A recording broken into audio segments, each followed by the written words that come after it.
Do you remember the first story that was so spellbinding that it drove you to break the rules and stay up all night? To keep reading, keep listening, keep playing?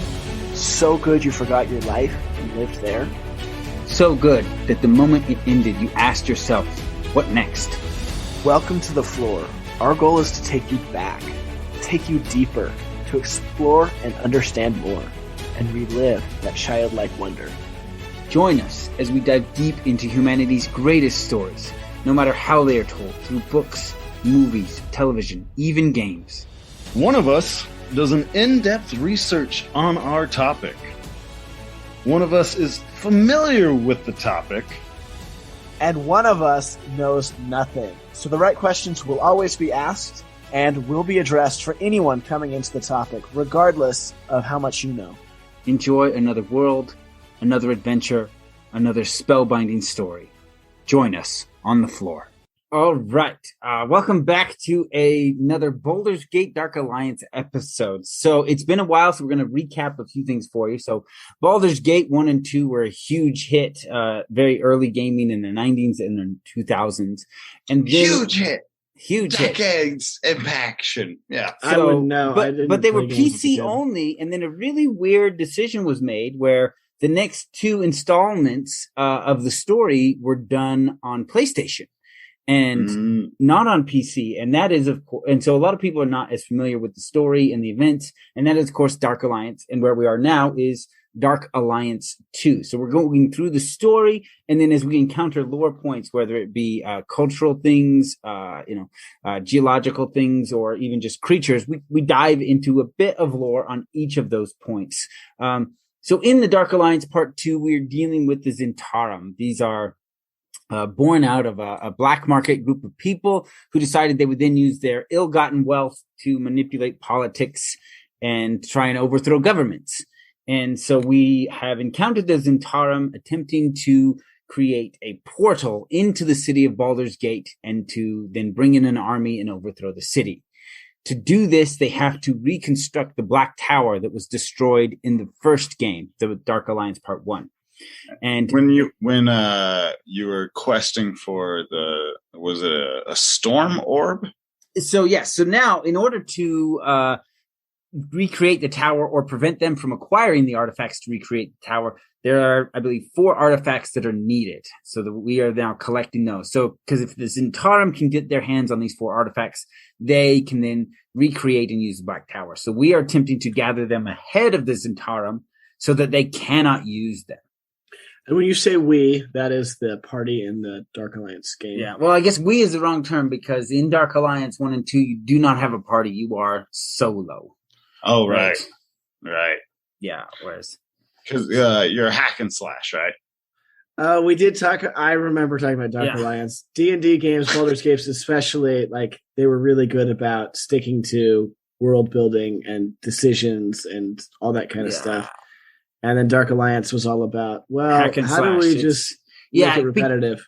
Because, this is on the back of the boom of Diablo, right? Where it was less about your party and choices and just go out and slaughter the monsters. And so, the that Dark good Alliance equipment, earn levels. Dark Alliance 1 and 2 are very much in the vein of Diablo. Yeah, just hack and slash. Which hack and slash is fun. I mean, but it does take place in the world of the Forgotten Realms of D&D. And so we do encounter those lower points. And, this is partly in preparation for the release of Baldur's Gate 3. So you're caught up on the lore and these events and everything going in. All right. So, in our previous episode, we were sent to Dragon's Spear Keep, which we covered in our episode about that expansion for Baldur's Gate. And so we dealt with some creatures outside. And so we will now enter into Dragon's Spear Keep is where we are at now. And here we will encounter some goblins, but no hobgoblins. And then there will be some fireball traps. So, and would there be any larger than normal goblins, would you say? No, these are just small little goblins. We don't have any. Not a hobgoblins either. Yeah, no, not a hobgoblins either in this area.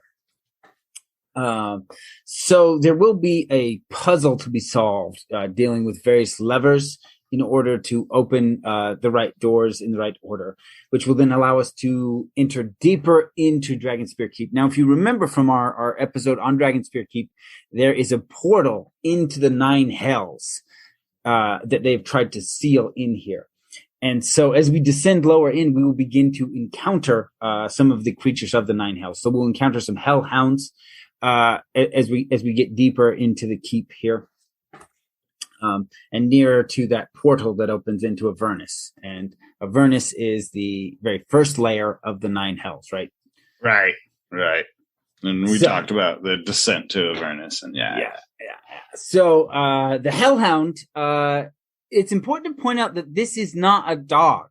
It looks kind of like a dog, but it is a fire. What it is it's a fiend, right? It's a fire-breathing fiend in the form of a dog, as opposed to a dog that breathes fire. So kind of like The Thing or something? Close to, but replace like a mimic. A mimic is not a chest, right? A mimic is a creature that looks like a chest. Right. So, or a door. Yeah. Whereas a hellhound is a devil that looks like a dog. Does it have the IQ of a dog or a devil? So what they have is described as infernal hunger. This is a need to feed on living creatures. Wait, so are these just hellish gnolls? Yeah. So gnolls are fiends as well, right? They're spawned from fiends. Oh. And so it's got that same chaotic I want to eat you because you're alive. At the family reunion, the hellhounds and the gnolls would see each other. Like, hey, the second cousin. And they would cuddle, and they would eat together, and they'd eat humans together, and it's look, I brought gnomes. Yeah. Has some gnomes and some humans. Oh, elves. Yeah, exactly. Like that makes more sense. Yeah, they're chaotic. The Hellhound is not. It's from the 9 hells. So the Hellhound is lawful evil. Right. Oh, really? Because they're so loyal. So, there's a like caveat dogs here in that it's like Marley and Me, but the devil version. The Hellhound, the infernal hunger, is dominant to its lawful trait. So it has that lawful trait in this obedience and following of authority and masters. However, if they go unfed, they will turn on anyone to feed that hunger. So, Joe, we played Ark, and we never got this far together, but we will at some point. So all of the animals that you can ride, you can fight other animals with, and it's super cool. Ark, you can tame dinosaurs and ride them, right? And there's one called a Giga, and if it takes too much damage, it will get blind rage and turn on you, even after you've tamed it, and just kill everything in sight. So is this something similar? So, sort of, but again, it wants to just feed on living flesh. So if you're a lich, the Hellhound will never turn on you because you're not living flesh, right? Okay. All right. I like that. Interesting. Yeah. So it has a very specific drive for what it wants. Now, if you're a human wizard and you're keeping Hellhounds, you've got to keep them fed or they will turn on you. So powerlifters can eat up to 15,000 calories a day, right? How many humans in comparison do you think Hellhound would need to eat to calm down? Do I just throw a neighborhood at it and then then it'll be friendly to me? Or do I just have to wait 4 hours? Well, but it's not really a question anyone can really answer because you get eaten, right? Well, no, because I throw a neighborhood at him. I throw a neighborhood at him. Just hey, all of these people who live here, you can eat them all. So. Yeah. So, and again, Hellhounds are often used to guard things. They have that lawful trait, but again, that infernal hunger is dominant. So let's say the Lich is keeping a group of Hellhounds to protect something. He forgets to feed them. They won't hunt him down because they can't eat him, but they will just leave their duty to find something to eat. Be like, we've got to eat. Bottom line. But I guess I'm just wondering how much will they eat? Because gnolls, they'll eat till they explode, basically. Now you're remembering that wrong. Is that wrong? Is it the hyenas? Oh, the hyenas that the gnolls come from. Okay, but there are creatures that will eat till they explode. At what point? But that's Yano's MO curse over them. But my question is, how long will the hellhound need to eat before it's satiated? That's my question. You'll have to work that out with your DM, man. Yeah, there you go. It's going to depend on the hellhound. You need to make a character, start keeping some hellhounds, and find out. Just like, I'm a pet trainer. It's like, oh, that sounds really cute and adorable. No, they're all hellhounds. Yeah. All right. Sorry for segueing, Joe, but it was important to my brain. All right. So a few other things is they're pack hunters. So they gain bonuses when they're in a group. And they also they have very powerful senses of smell and hearing, and they use that to identify the weakest member of the party and go for them. So they try to pick off the weak ones. And as they are fiends from the 9 hells, they're intelligent enough that you can communicate with them, but you have to be able to speak Infernal to use and intimidate on them. But do they speak or do they just understand? They just understand. They don't speak back. So, and as they are, they have these good sense of smell and hearing. Even if your party flees combat, they will track you. So, yeah, like dogs. Like dogs. Yep. So, and they'll track you even harder if they're hungry because you're food. Yeah. Yeah. Their sniffing gets twice as hard. They're like, okay, that's it. So if you encounter hellhounds, you got to put them down, or they're gonna find you. Yeah. Or you got to intimidate them and get them to work for you and feed them neighborhoods at a time. I'm just assuming it's a whole neighborhood to feed them. That's where I'm at with hellhounds. This is your new unit of measurement. Yeah, it's just feed him a neighborhood. He'll be fine. So if you have 2 hellhounds, you got to feed him 2 neighborhoods per day.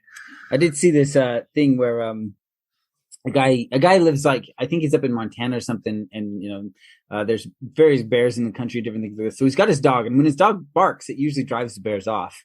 Well, one of the bears figured something really interesting out. It's if he brings leftover from his dinner or whatever and throws it to the dog does not bark, and then the bear can get into the trash can. And he's done it 5 times. He brings his leftovers to the dog and then tears it to my trash can. I'd be and that's kind of like the hellhound, but it's guarding this thing, but if you feed it, it will kind of ignore you. You're nobody fights a hellhound. You feed a hellhound. That's why we brought the halfling. So basically, no. But you need a whole neighborhood. They do want living flesh, right? Yeah, they don't want dead things. So you need a pocket dimension where you could just store just a couple hundred people and just dump them on a hellhound at a time. And it'd be why'd you dump all these people? Oh, nice. Thank you. And go from there. I could see a Gnoll warlock having a hellhound as a pet. I really want to see just a paladin having a hellhound. Just hey, you messed up bad, so now you are going to be fed. Well, but I mean, you can have paladins to evil deities, right? Yeah, you can. Well, I was thinking of a good one, but way to ruin it, I guess. That's how it works. Yeah. Should we take our break now? So, is it time? Okay. All right. So we've been talking about hellhounds. We've discovered the measurement of a neighborhood, and we are getting into the story of Dark Alliance 2 as we've started to fight these goblins first, right? And then we moved on to hellhounds, and then we've gone deep into our theories of hellhounds. Well, we've talked about goblins a few different times. This is the first time I think we've really talked about hellhounds. Yeah. Yes. So it stands to reason that we did go a little bit deeper into how much they eat in a day. Yeah. So you either fight your way past the hellhounds or feed it something so that they don't attack you. Uh-huh. And then we will continue to dive deeper into Dragonspear Keep. There will be a series of poison mushrooms that you kind of have to navigate from and just keep your distance. And then as we move into the lower levels, now kind of exiting the keep and just into the caverns underneath it, we will encounter what are called ropers. And a roper... Ropers with a G. It's a P. R-O-P-E-R. Roper. Oh, roper. Oh, okay. So what is a roper? So these are creatures that live in caverns or caves, and they go into kind of this really frozen state where they will have the appearance of a stalactite or stalagmite. So they'll either hang from the ceiling or they'll stick up from the ground. And they look like they're stone. You know, they will blend in with the rocks completely. But they do have sticky tendrils that they can use to grab victims. And so usually they'll wait until you've moved into position, and then the tendrils will come out and try and grab all the party members. And so they usually launch surprise attacks. And they only have one eye that they to see out of, but they will keep it closed as they kind of feel the party entering their territory, and then they only open the eye once they have snagged something with the tendrils. So what would you say they look most like? They look like a stone. They look like a stone, but they have a bunch of tentacles.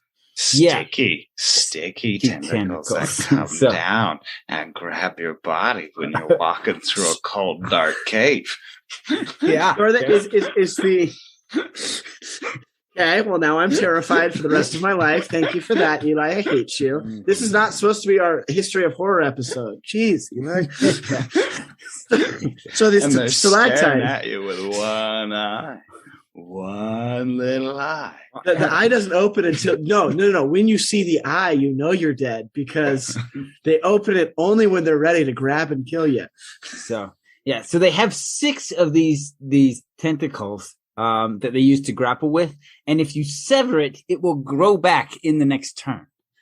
So, and turns last about 10 seconds, 15 seconds. I think 6. I think 6. Is it 5 or 6 seconds? So 5 or 6 during seconds, during a 5-second period, it fully grows back. Fully grows back a tentacle. Yeah. Yeah. Okay, I have a question real quick. Mm-hmm. So they look like a rock. So are they kind of like crabs where they have a shell and the tentacles come out of the shell? I mean, in all of the images, the tentacles are just there. So I assume that tentacles just hang at the side and just have the same appearance of stone. Okay. You know, like a gecko, you know, standing on a leaf or something. He can be the exact same color and look like the leaf, but if you touch him, he's going to feel very different than the leaf does. Or like octopus, they can, you know, even change the texture of their skin to help mimic along with the coloring and take on it. So, you know, just because they have these sticky tendrils doesn't mean they don't have the appearance of stone. Right. Okay, so they look just like a stone, and the tentacles kind of just hang from their body. Yeah. Is the material of their body kind of like stone, or is it? They do have like a really high armor class, but they are not actually stone themselves. But they are fairly hard. Okay, so the material, they have a very strong shell for the structure that is the stalactite. Yeah, and then the tentacles are not as tough a material, but they grow back, so it doesn't even matter. Right. Well, that just sucks. So I've never actually encountered a roper in any of my D&D adventures, but a friend of mine did. And he described his experience this way. His party encountered a cluster of these ropers, and the DM has a 3D printer by which he prints out the mobs that they're fighting for the various adventures. Yeah. And for one reason or another, he had chosen kind of a translucent green color for the ropers as he printed them out. And so, because nobody in the party had ever fought ropers before or even knew anything about ropers, he was looking at this and be like, oh, it's like a slime. So he reaches for his club, right, to use against them. And he's like, he's like, no, not slime. They're rocks. They're like rocks. He says, I feel like we were deceived when he printed those creatures out. Your character just has a low perception of things. It's like, they're slime. You're like, no, those are rocks. Why can I see through it? You can't see through rocks. Yeah, your character just rolled a nat 1. That's on him. He thinks he can see through it. So as he put it out, he says, we spent the first round figuring out they're not slimes, they're rocks. Uh-huh. All right. But it seems like hammers are better against rocks than blades. So, anyways. Well, I don't think they had hammers. They had clubs for slimes because it was wood and bludgeoning, right? Because and a hammer's probably better than a sword, but a sword would probably be better than a club. Yeah. So, well, and I think it was more a shock for the spellcasters who were prepping spells to use on slimes. Oh, okay. And then finding out and be like, oh, no, they're not slimes at all. Yeah, I gotcha. Evil DM. So, yeah, ropers would be a great Halloween prank to put in somebody's life. Ryan, Rancor, if you're listening to this, Eli's lying. Eli's lying. It's a complete joke. Do not do that. What else are we going to find? Okay, so just beyond the ropers, we will then encounter a group of driders. And that is a clear sign that these caverns are connected to the Underdark. Ooh. All right. So the Drider is like an iconic race and symbol of the Underdark and the Drow. And so these are the creatures they're Drow from the waist up, and then from the waist down they are giant spiders. So you've probably seen images of Driders before. Yeah. So what happens is wait, back up. Just recap real quick. For people who haven't listened to the episode, Drow is an elf that just got a really, really bad tan. Yeah.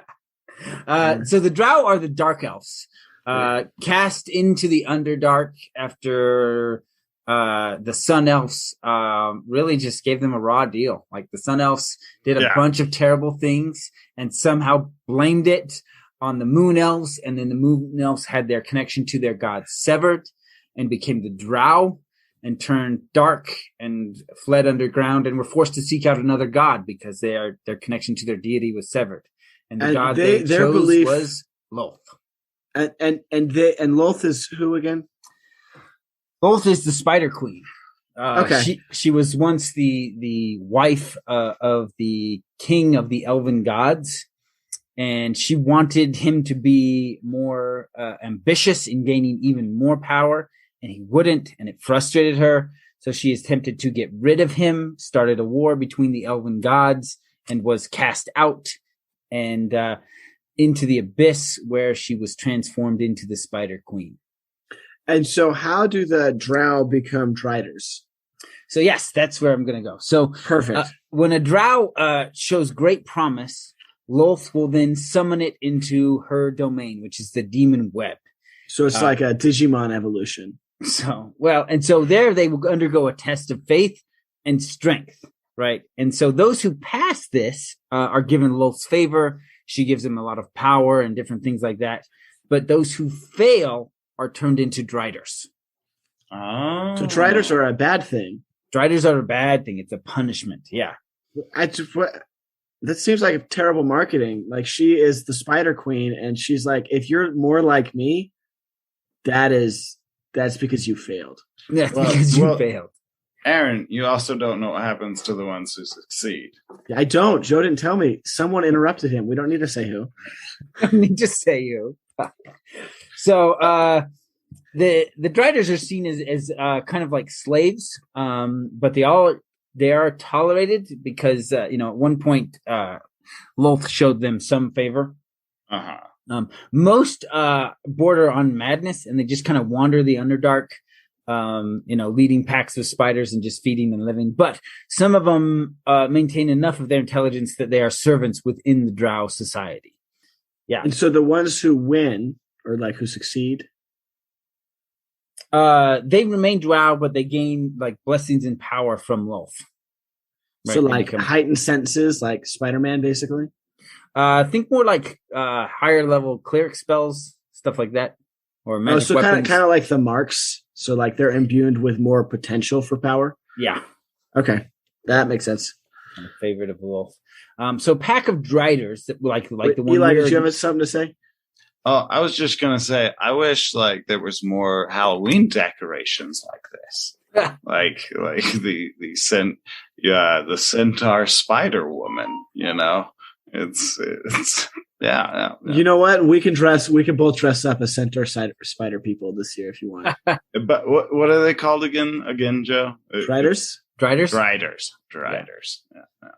Yeah. So because most Driders kind of lose their minds or just kind of slaves within Drow society, an actual pack of Driders is a fairly rare occurrence. And a clear sign that Lolth is involved, right? Very directly. Oh, if you see a pack of them. Yeah. Okay. They're being commanded. Yeah. So, all right. So those are Driders. They can be fairly intimidating the first time you encounter them. After defeating the Driders, you will find the bodies of men in black armor. And then as we continue to move deeper into the caverns, we will encounter a Mindflayer. Woohoo! Which preludes into Baldur's Gate 3. So, yes, this specific Mindflayer won't be connected, and we did cover Mindflayers quite a bit when we were talking about the story of Baldur's Gate 2. So I'm not going to dive deep into. Do you want to give us a 10-second, or do you want to have Eli give a 10-second explanation of a Mindflayer? Squid-face psychic vampires. That's, I guess, yeah. That's actually pretty accurate. You know, it's funny. Before I was terrified of your explaining of the freaking, what was it, a roper, and now squid-faced. What was the last part? Something psychic vampires. Although all of that sounds awful. It doesn't want to suck your blood, though. It wants to eat your brain. So. Yeah. Squid-faced psychic vampires. So the psychic vampire is important. Yeah. We're running up on time, just so you know. Okay. So I do want to point out, Mind Flayers, like they do a lot of mind control and different things like this, and they're pretty ugly and horrifying to look at. And so the way they're portrayed here in Dark Alliance 2, like particularly the mind control, is really interesting. That it is, it's this female, with a beautiful voice, speaking very soft and gentle things to you as you approach the Mind Flayer, and that is kind of the mind control trying to take over. So, like, you wouldn't even associate this voice with this ugly, nasty-looking creature. Because they eat your thoughts, right? So they're like high tier. They don't eat your thoughts; they eat your brain. Oh, okay. They mind control you, and then they eat your brain. But they are very intelligent, right? Yes, they are very intelligent. Yeah. It's like just like if it's like a 7,000-year-old philosopher turned evil kind of thing. So, yeah. But yeah, so the really interesting thing is, as this Mind Flayer is attempting to control you, like I said, it's a very soft female voice. If you're familiar with ASMR, it almost sounds like an ASMR kind of thing coming through. And she, it's like a siren. Digging through your mind, she like figures out what mission we're on, who we work for, and everything. And she claims that Jarek, the Harper who has hired us on this task, that she has new instructions from him for us. Like that's part of her mind control. If you could say this in a silky voice, it'll help me understand better. But so I thought it was really, really good the way they presented the Mind Flayer's mind control. It's like, oh, that's really well done. That's terrifying. I already know I would have done it wrong. Like, oh, okay, cool. Bonus XP. I'm going to do it. But yeah, naturally it doesn't work on us. And we fight the Mind Flayer and her minions. And then behind her, we will find the Brazier of Eternal Flame, which is the item we were sent to collect from Dragon Spear. One of the 4 artifacts. Yep. And are Mind Flayers female? Always? No, or they just have a female voice. They spawn. They spawn. They're not gendered. Yeah. But do they always have that female voice? I think they'd probably use whatever voice you'd be most susceptible to, because right. So it's they're tapping into the person's, what's gonna make them feel comfortable. So I'm gonna hear my mom like coaxing me and like cheering for me and be like, that might be what it is. And Eli's gonna hear Joe. Just kidding. So, but it'd be a reflection of the person's mind. Yeah, because before they first start talking to you, they're gonna dig through all your thoughts and figure out who are you most likely to listen to. Aaron didn't know this was a Halloween episode. I don't think anyone did, unless we title it that. What are we talking about next time, Joe? So we are going to return the Brazier to Jarek and get our next assignment for him. And, of course, continue digging into the lore of the creatures and the world as we encounter it. Awesome. Thank you for joining us. Catch you next time, groundlings. On the floor. If you enjoyed this episode and want more on the topic, we record a special treasure room for our patrons after every episode. In the regular episode, we go deep. In the treasure room, we go wide. To enjoy the bonus content, sign up at the fluorite level or higher. There is a treasure room for every episode from August 2021 and on. That's double the content. 2 episodes a week instead of 1. Go to www.patreon.com/floor, fantasy and lore. That's floor spelled FLORE. Select the fluorite tier or higher. Immediately after each episode is released, the treasure room will post the bonus audio on Patreon. They are identified by the tag Treasure Room After and the title of the episode. You can also do a search for the keywords Treasure Room and find all the content you've been missing. Thanks for listening. Leave us a review. Tell us why you like listening to us. Is it our awesome deep dives? Is it our amazing back and forth? Is it our charming good looks? What would you like us to add or change? You can put that in the review as well. We read reviews. Yeah, and if you're going to be leaving us a review telling us what you like about it, maybe you even want to share the content with your friends. Like and share on social media. You can join us on Twitter and Facebook. We post memes. And we actually started a Discord, so come play with us. So a lot of the worlds we cover have a retcon. If you're not familiar with that term, it's reconstruction. Or sometimes we might use a bad source for some of our lore research. And if that happens, feel free to email us at floorfantasyandlore@gmail.com. That is floor spelled FLORE, fantasyandlore@gmail.com. And if you're angry enough, we'll read it on the air. Yes, we will. Also, the treasure room is now available. We have locked a few secrets for everything we cover in there, and each week we add more. And you can find the treasure room on patreon.com/floor, fantasy, and lore. And how do you spell that, Aaron? That's lore with an F at the beginning. So it sounds like floor, but it's not the floor you're thinking because it's our floor. We hope you enjoyed your time on the floor. Think about your favorite part of the episode. Now, think about your nerdiest friend. Who is it? What is their name? They want to know about the floor. Stop holding out on them. Go and tell them about your favorite part. Because all of this is more fun together.